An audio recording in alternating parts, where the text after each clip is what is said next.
Today's episode of the Gone Fission Nuclear Report is brought to you by Fluor. We're building a better world. Welcome to the Gone Fission Nuclear Report. Your one-stop source for all the latest news from the Department of Energy's Environmental Management Program.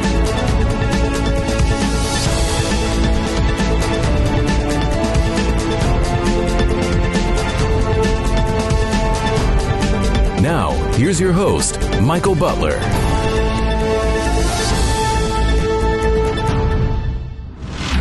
Hello, and welcome to the Gone Fission Nuclear Report.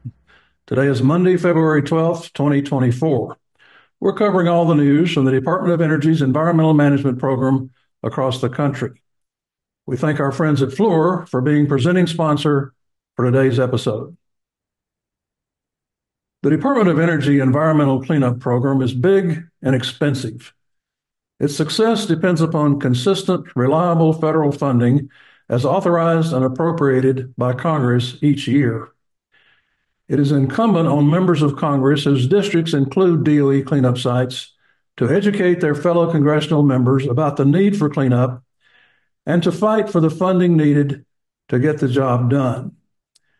It's a never-ending battle and a cleanup campaign that spans decades, where funding must be appropriated by Congress on an annual basis. In this week's episode, we're going to zip back 30 years to 1995 when the Congressional Nuclear Cleanup Caucus was formed.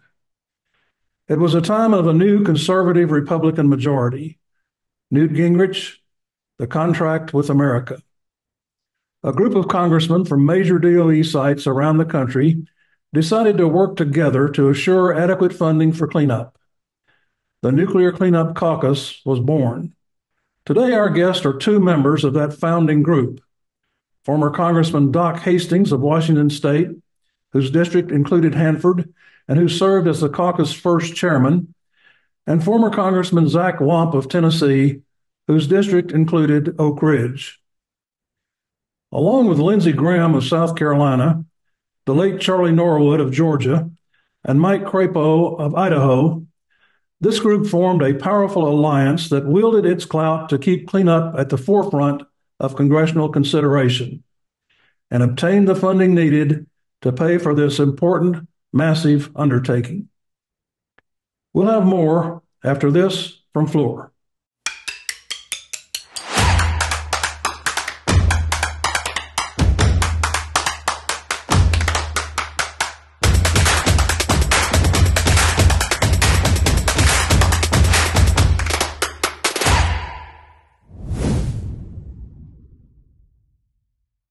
Well, we have as our guests today two great Americans, former members of Congress who were involved in the creation of the Nuclear Cleanup Caucus. I want to welcome first Doc Hastings. Doc served as a representative for Washington State's 4th District from 1995 to 2015, and the 4th District, of course, includes the Hanford site. And welcome to the podcast, Doc. Well, Mike, thank you very much for having me. Look forward to it. Well, we're happy to have you here. And I also want to introduce Zach Wamp. Zach represented Tennessee's 3rd District, which includes the Oak Ridge site from 1995 to 2011, and was, along with Doc, was instrumental in creating the Nuclear Cleanup Caucus. And welcome, Zach. Glad to have you on the podcast. Honored to see you both again. Outstanding. Look forward to it. Well, thank you, and we're really very glad you're here. We want to kind of go back in history here a little bit to start with. The Nuclear Cleanup Caucus was created in the mid-1990s when both of you were elected to Congress, along with Lindsey and Charlie, the late Charlie Norwood.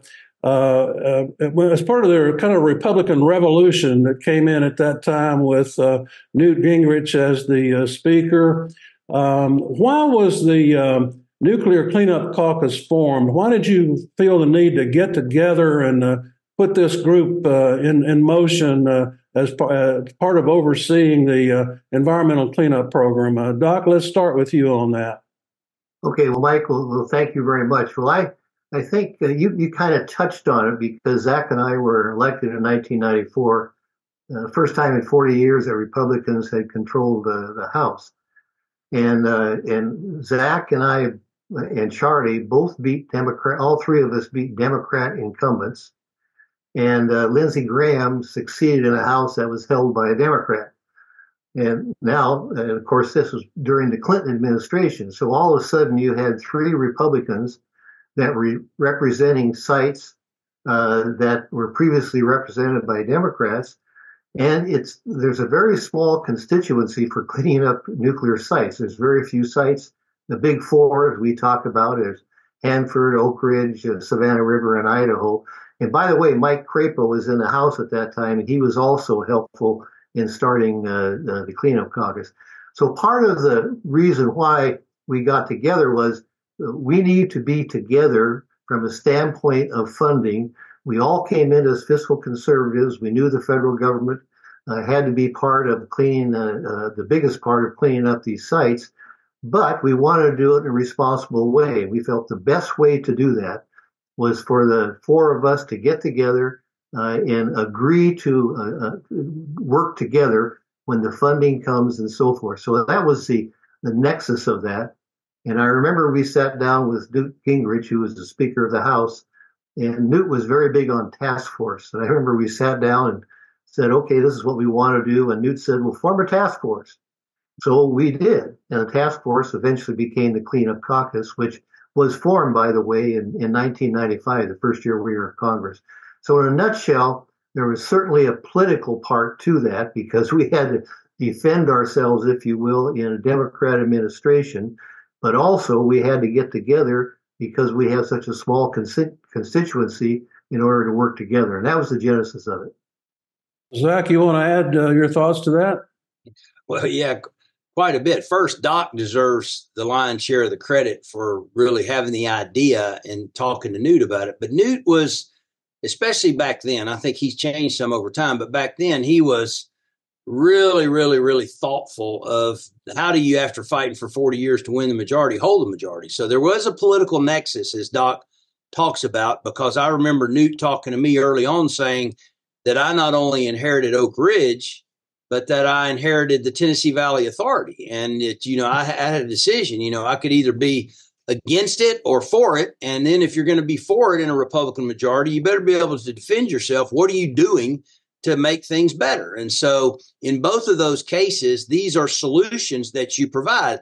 And on the Nuclear Cleanup Task Force, it's pretty easy because the defense mission of the country, which is fundamental to conservatism, is what created this waste, created this legacy, was that we were going to win World War II and that we're going to build up the nuclear capability. And frankly, a lot of it started in Oak Ridge. Howard Baker used to tell the story that, President Roosevelt had been tipped off by Einstein, and they came to Senator McKellar in the House and the Senate, who was the Senate Appropriations Chairman, and they said we need to hide $2 billion. Back then, that was a lot of money. And what can we do to keep the public from knowing what we're doing? And he said, I can do that, but where in Tennessee do you want this built? And that gave rise to Oak Ridge. But what some people don't know is in the middle of us winning the majority, Newt Gingrich was writing a book. It's called 1945, and it's actually a novel that was set in part in Oak Ridge. It was about the Manhattan Project, and it ended up being a kind of a thriller because he took off on like a revolution against the United States around the Manhattan Project in this book. But in his research, he had done a lot of research. He knew a lot about the sites. He knew a lot about PNNL. He knew a lot about Savannah River. He knew a lot about Oak Ridge. And when he came to primarily me and Doc to begin with, he said, Savannah River to a certain degree, because you got tritium, plutonium, uranium, all three of the components of a nuclear weapon. And those are the sites. And that's how it all came about. But he said, we need everybody to stand together on these issues. And it even goes deeper than that, because one of the things he told me I needed to do to get on the Appropriations Committee and hopefully ultimately on the Energy and Water was he said, I can't put you on there in the first term. Steering committee can't do it. But if you get elected to the steering committee in your second term, you'll get an exclusive committee. So he said, you need to go and get elected to the steering committee, which I did with J.D. Hayworth and Jerry Weller. And we had to place 73 freshmen in the committees that would best represent their skill sets and our majority and allow us to govern. And so I sat at the table and helped do that with two other people, made the recommendation steering committee. We wanted Doc Hastings on the Rules Committee, which everything comes through the Rules Committee. That's the gateway for all legislation. We wanted me on appropriations. That ended up happening. We wanted Lindsey Graham on the National Defense, Armed Services Committee at that time, which was chaired by Floyd Spence. We wanted on the Commerce Committee, Charlie Norwood, and we literally split up to cover all of the requisite areas to defend our sites and the funding, but on the justification that the government can't go off with a real and critical national security mission and then just leave the waste and the legacy unstewarded, right? You have to have stewardship. And so that's what the genesis was. And I think Doc morphed the whole thing with his great stewardship and leadership into sort of a public-private thing, because industry and appropriators and government officials work together every month to advance the cause. As you know, sometimes the lobbyists and industry run the tables and the government just kind of does what they want. But with our engagement, we're able to tell them, no, sometimes this is what we need to be doing. And it ended up, I think, being a partnership. And I'll tell you this, today in 2024, this thing is still in place. And in a sense, it's more effective than it's ever been. I went a couple years ago, maybe right before COVID, to one, and I couldn't believe it. There was like 200 people there, and everybody that's anybody in the industry was there, and everybody that's anybody in the government was there. And I'm telling you, the department comes over. Everybody's listening to make sure that they don't miss anything because of what Doc Hastings started in 1995 when we took office. Well, Doc, thinking about the history and going back into the 90s, what was DOE's reaction to setting up the caucus when you did that?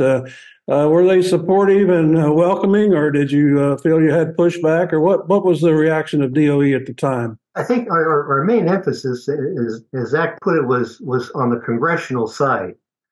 We needed to speak kind of with one voice from the policy setting part, which of course is Congress's responsibility. So I'm not sure that they probably welcomed it. I remember we met with Tom Grumley, if my memory serves me correct. He was the head of EM at that time. And he was obviously supportive, but he probably wondered what the heck we knew. I mean, after all, he'd been in government for a while and so forth.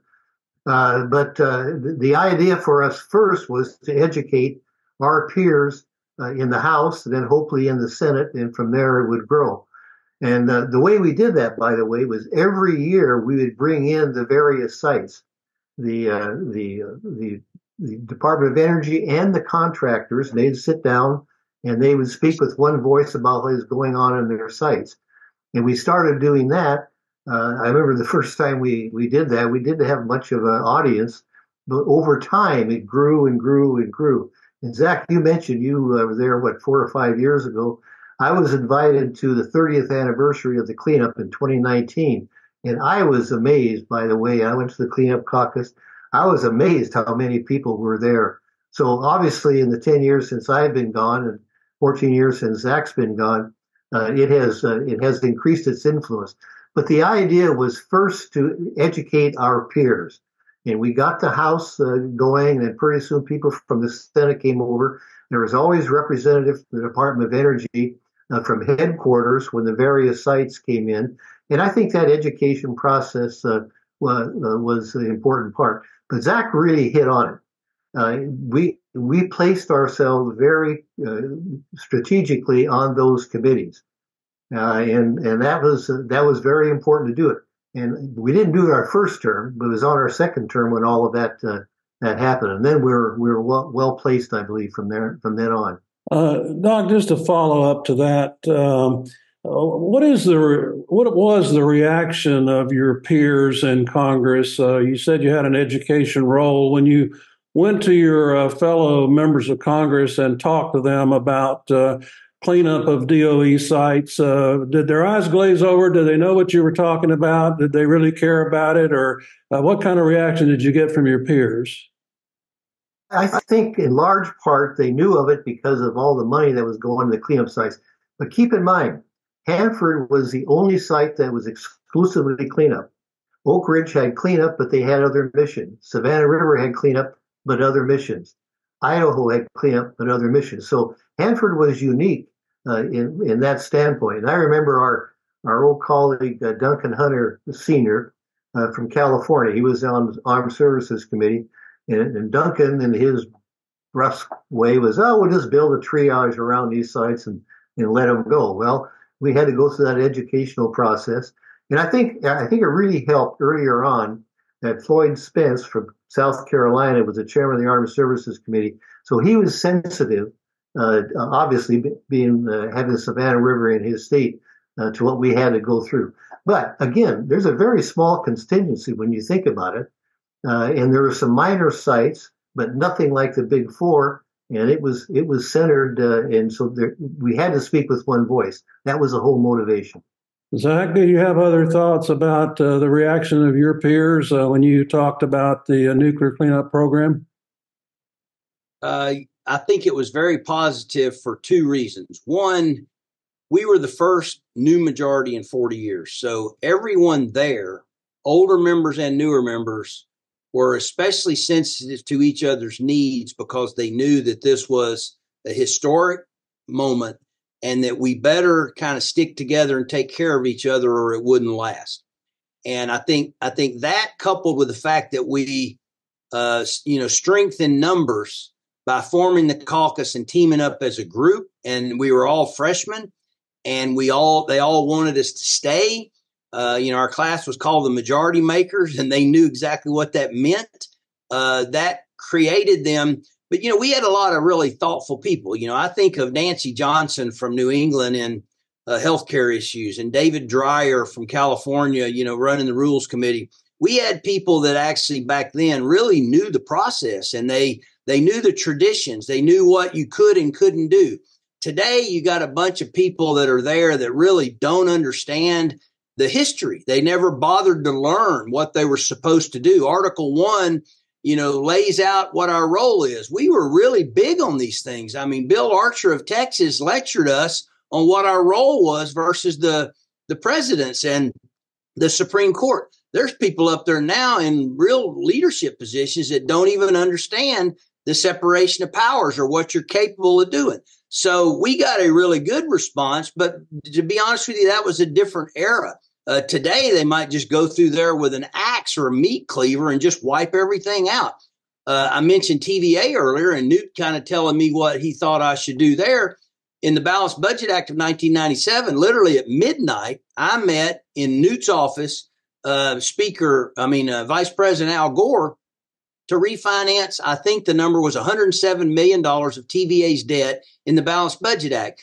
Today, frankly, Republicans would probably just say, forget that, and what we did is we made things work. We made them better. At least we were trying to, and they knew it. So part of it, I just think, was the intent and the intellect and the capabilities.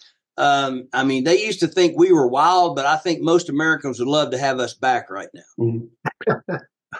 Doc, from what's been said so far, it sounds like the members of the caucus were pretty strategically placed on congressional committees. And so it would appear that you would have, in addition to your education role, you actually had some teeth, that you were able to impact policies and decisions and funding. Do you feel like the caucus had teeth at that time? I think so. And it was in I believe it was my second or third term. I forget which. Again, now we were on those respective committees that we were talking about. So we were strategically placed. But keep in mind, and going back to what I said earlier, Hanford was the only one that was exclusively cleanup. And the challenge that we had at Hanford is you essentially had the underground tanks. As you know, there's 53 million gallons of hazardous radioactive in tanks that are underground, that are near the Columbia River. And then you had inactive reactors that are right next to the Columbia River. And we only had one site manager, and we didn't feel that there was a focus enough on what we needed to do. And by the way, just to put things into perspective, it's very hard for people to understand what 53 million gallons are. And I remember I went to the architect of the Capitol. I said, "Can you tell me how many gallons there are in a House chamber?" And what do you want to know that for? And I said, "I want to make a point." And so he went and did in the calculations, and 53 million gallons would be more than 20 sizes of the U.S. House of Representatives, just to give you an idea of how much of that waste is underground. Mm-hmm. And so we separated that by creating the Office of River Protection. That came when I was on the Rules Committee. I offered amendment to the National Defense Authorization Bill to create that office. In other words, separate that so it would have more focus from DOE headquarters. I think at that point, when we were successful in getting that major piece of legislation through, that the enhancement of the Cleanup Caucus rose, because all of a sudden, again, we had a big victory. And again, I know I'm repeating here, but Hanford was the only one that was exclusively cleanup. And so once we made the focus there on Hanford, I think it had a ripple effect throughout the other cleanup sites. And that was, I believe, in 1997 when that started. Zach, how would you assess the clout that the caucus had at that time in the mid-90s? Yeah, two things kind of come to mind, Mike. One, we had a concept that really helped Oak Ridge called accelerated cleanup. And kind of the Republican approach to some of this was, if you will accelerate the cleanup, you will save money over the life cycle cost of what the responsibility are. So we really sped up some of it. Now, that was real popular back home because it was more money now, but a shorter fuse on how long it would take to get these sites turned back over. And that was our concept, accelerated cleanup. And it stuck. I mean, it really allowed in Oak Ridge for us to go from the old gaseous diffusion site into the Oak Ridge National Laboratory and the Y12 fence for accelerated cleanup to start cleaning up some of those old buildings, not just the gaseous diffusion plant from years past, that had basically been mothballed. And then the other thing I would say is we changed the mindset collectively for these environmentally contaminated sites. Instead of, and I don't want to be partisan, but the Democrats look sometimes at this as a jobs program. Like, right. How can we maintain the status quo and protect 1,200 jobs? And we were looking at it as we want to push the envelope to where there are no jobs, but we're done. We're finished. So again, accelerated cleanup. How can we show savings, but we got to spend more money now to not spend it later? And that was the fight that we got in. I remember many times Doc would come to me once I got on energy and water and said, we need this or we need that. But in order to do it, we're going to, we can show the justification. We're going to save money, but we need more money right now. And we would get it. And, we kept the majority for what, Doc, 12 years until 2006. Right. And in that 12-year period of time, probably the needle was moved more on cleanup than at any time since World War II. I don't know that for a fact, but I assume that it was. To be honest with you, I don't think since 2006 that it's gone particularly as well. But we were on a mission early. And I think since 2006, some of it has been not catered to the way it should have been. But I think part of that is because the organization, when we were in the majority, we had the clout. The difference, Mike, between being a majority and being a minority is just distinct. I mean, it's like night and day. Mm-hmm. Let me add an exclamation point to what Zach said, because as you know, Mike, when you appropriate money, you can't bind future Congresses. You only make appropriations for that year. You can't bind future decisions. And there were some minor sites that needed to be cleaned up. We put money in those minor sites, get rid of them. Then in the long term, we'd have more resources for the four major sites. In case in point was Rocky Flats in Colorado. It was on the verge of getting done. We said, well, let's clean it up right now, spend all the money, but because we clean it up, make sure the same amount of money is available in future years. Now, that's a dangerous proposition because you can't bind future Congresses. Yeah. But Zach being on Ways and Means, and by this time, Mike Crapo was in the Senate. And so we had some help over on the Senate side. But that was a dangerous decision for us to say, let's spend some money now to clean up these sites so we can make money available for the bigger picture. But we accomplished that. And it helped again because Zach was on appropriations and he was involved with that every year. Zach, you sort of segued to one of my questions that I had for the two of you, and that has to do with, what benefit did the caucus create for the cleanup program for DOE? What benefits did you create? And you mentioned the accelerated cleanup program that you were involved with. That seems like a direct benefit, something that's helped both with making the cleanup go faster and making better use of funding. Do you feel like that the caucus had those kind of benefits that have helped the program?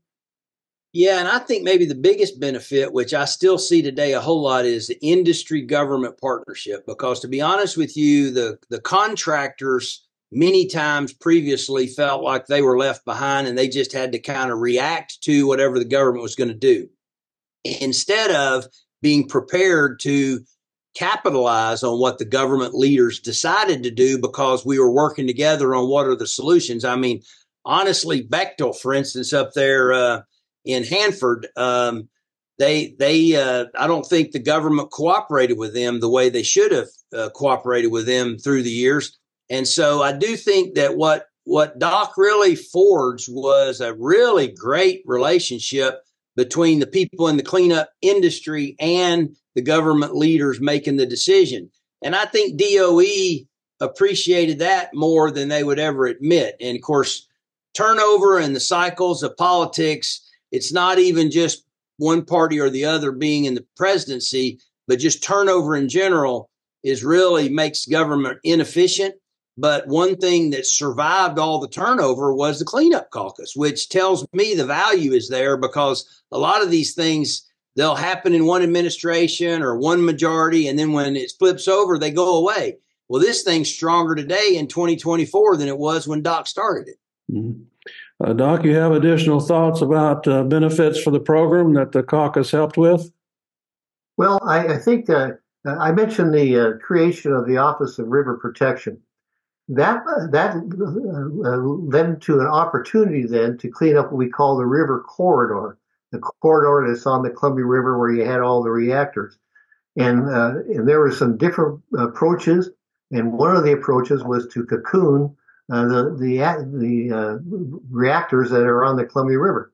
Now, that didn't come necessarily only from the Department of Energy. I think Zach is exactly right. I can't remember which contractor came up with that idea, but it is work. The concept is good. You essentially cocoon the reactors, let them sit there for, I think the lifespan on that is like 75 years.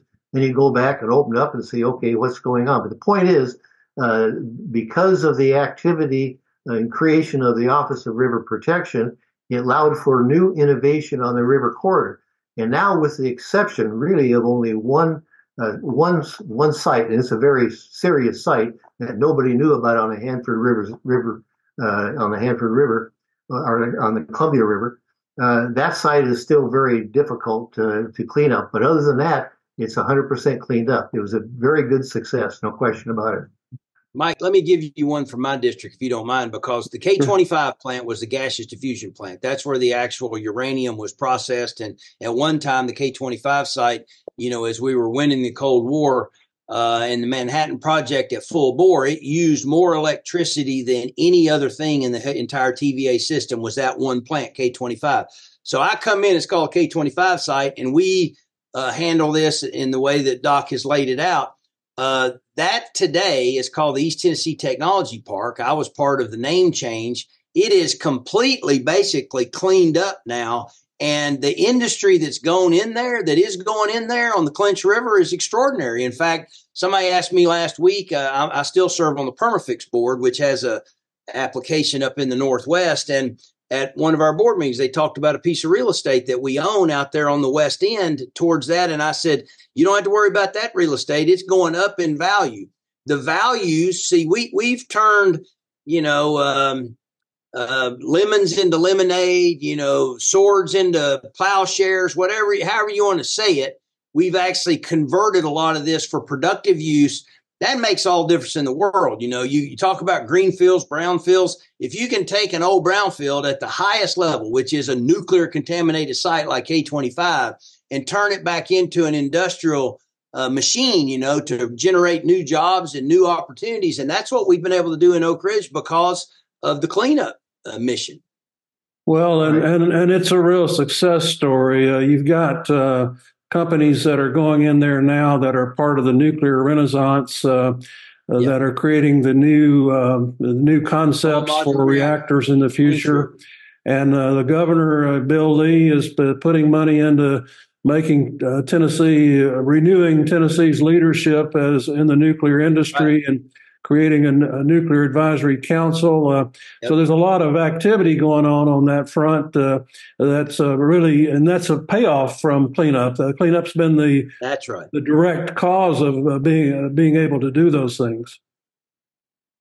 Well, nuclear is coming back into vogue again, as it should, especially in these debates we're having on climate change and all that sort of stuff. I mean, nuclear from an energy standpoint is clean energy. And so it's coming back again. And I want to think that our efforts on cleaning up these nuclear sites were part of that. I wasn't aware, Zach, that site down there has expanded commercially. I went down and visited, probably been 12 or 14 years ago. But that's good news. There's no question about that. Yeah, Mike, if we got time, I want to tell you one quick story about you mentioned Governor Lee, because a year ago, first week of January, I'm at the East Tennessee Economic Council meeting. I still go up there from time to time and got a lot of great relationships like Doc has, because we both gave our sites our heart and soul. And I'm standing there, and Jeff Smith at that time has been the deputy lab director at Oak Ridge National Laboratory. He's the acting director at that moment. And he says Stuart McWhorter, the commissioner of economic and community development for the state, was given the speech and the update. And he said, "Can you introduce me to him? I've never met him." So I walked him up there and introduced him to him. And Jeff had just come off a 6-year stint on the TVA board, and he's managing the Oak Ridge National Laboratory. So he's really well skilled and knowledgeable about the nuclear history and Clinch River and advanced nuclear and all the alternatives. And he says to Stuart, he says, "I want you to know that the governor needs to know that the supply chain to begin nuclear again has really deteriorated. It's not in place." And he starts throwing off pressure vessels and all these component parts that are no longer really made commercially, because at one time we had multiple sites doing that.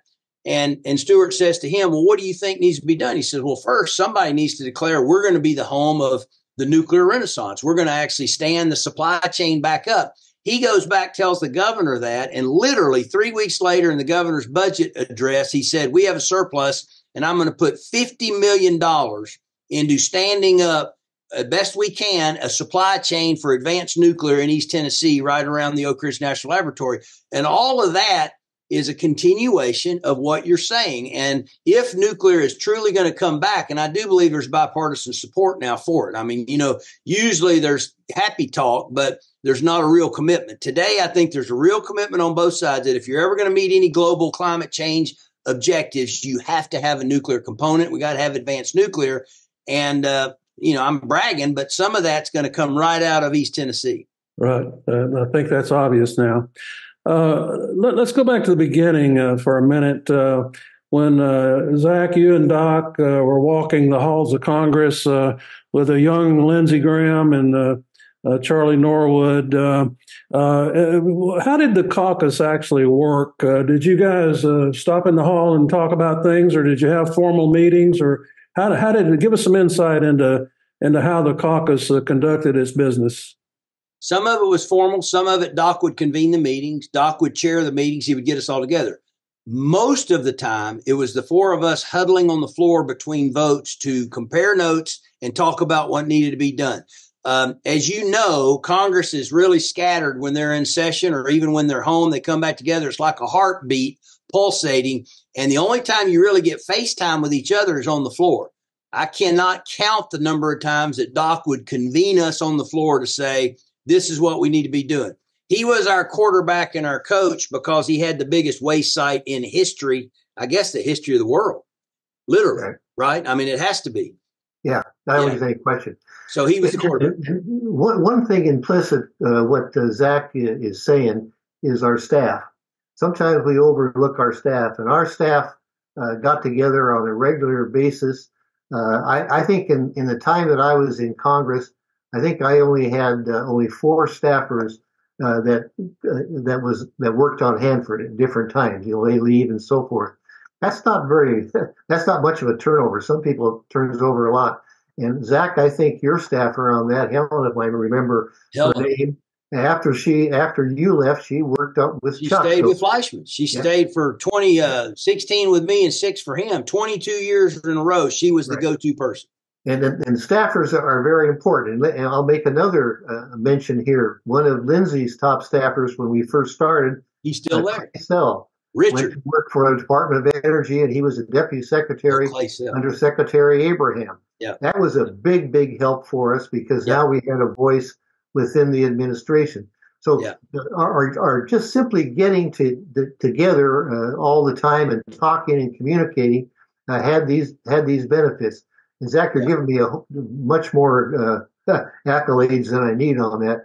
The reason I was chair of the cleanup caucus because I didn't have any other mission at Hanford, so I had to be the one to do that. But I don't think I'm saying this kind of lightly here, but I don't think we ever had a vote. I think it was something like, Doc, well, this sounds like a good idea. Why don't you head it up? And all the time that I was there, we never had a vote, and I was always the chairman of the cleanup caucus. So, at any rate, hey, listen, it's worked very well, but it only worked because people had the commitment to make it work. And the 4 of us certainly had that commitment, and frankly, we stuck with it. I'd like to tell one more story, Mike, because Melissa Figge was my last legislative director. She then married Scott Burnison, who was the Energy and Water Appropriations staff director. He's now passed away, but Melissa went on to become the assistant secretary of the Department of Energy under Secretary Perry for government relations, and now she's with Warren Buffett. And she was strategically placed during the Trump administration to watch after all of this, just like Doc's saying. And Richard, who was with Lindsay from the beginning, he's still there as his chief of staff. So the continuity of the staff and the placement of the staff when they left our offices was some of the fruit that we were actually to contribute to the whole legacy. Yeah, and you're talking about Richard Perry from Aiken, South Carolina. Right. Yep. Right. He was with Lindsay when he was in Congress, and still with him in the Senate. Still there. Yeah, he was his first chief of staff, and the only chief of staff that Lindsay's had. Yeah. Right. Yep. You guys have already sort of addressed this, but I want to ask you a direct question about it. I think I know your answer, but let's ask it anyway. And that is, how would you assess the Nuclear Cleanup Caucus today? We've got 30 years behind us now, more than 30, and we're looking. Chuck Fleischman is the chairman. What is your assessment of how the caucus is operating today? Let me answer first because Chuck is my successor. My son ran against him in 2014. It created a rift between us for a long time, but today we're great. Now my son's in elected office here locally, but the fact that Chuck wanted this and took it and then became chairman of the House Energy and Water Subcommittee of Appropriations and still keeps the Cleanup Caucus chairmanship kind of speaks to the effectiveness of the caucus, the fact that he has hung on to it and kept it. He didn't want a lot of things that I was involved in early on, but the things like the technology corridor and the cleanup caucus he wanted, and I'll tell you why, because they had fruit attached to them. They had productivity attached to them. They were good for him, good for the district, good for the country. And so that speaks volumes to me as to the effectiveness of it. And he chaired it the day I went. I was kind of blown away at how good it was. And just add to that, and I mentioned that earlier when I was invited to come back to serve on a panel on the 30th anniversary. I think it was 2019 or 2018 in that time period, to come back and be on a panel.